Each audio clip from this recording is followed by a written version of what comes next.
નમસ્કાર મિત્રો, ગીરગંગા પરિવાર ટ્રસ્ટ દિલીપભાઈ સત્યા આજે આપણે કાલાવડ રોડ ઉપર રાજકોટની બાજુમાં ગાર્ડી વિદ્યાપીઠ જે મોટી સરસ મજાની કોલેજ છે કે જ્યાં પાણી રિચાર્જ કરવા માટે જે ગીરગંગા પરિવારનું પાણી બચાવો અભિયાન છે એના ભાગ સ્વરૂપે આજે આ સંકુલની અંદર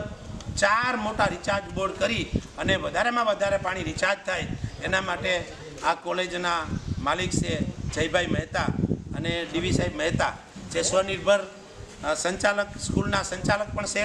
અને એસોસિએશનના અને સાથે સાથે એની કોલેજ પણ ચાલી રહી છે. તો એ લોકોએ સ્વનિર્ભર શાળા સંકુલ દ્વારા પણ રાજકોટની અંદર પણ દરેક સ્કૂલમાં બોર થાય એના માટેનો પણ સતત પ્રયત્ન કરી રહ્યા છે અને ગીરગંગા પરિવારની સાથે રહી અને વધારેમાં વધારે પાણી રિચાર્જ થાય એના પ્રયત્નના ભાગરૂપે આજે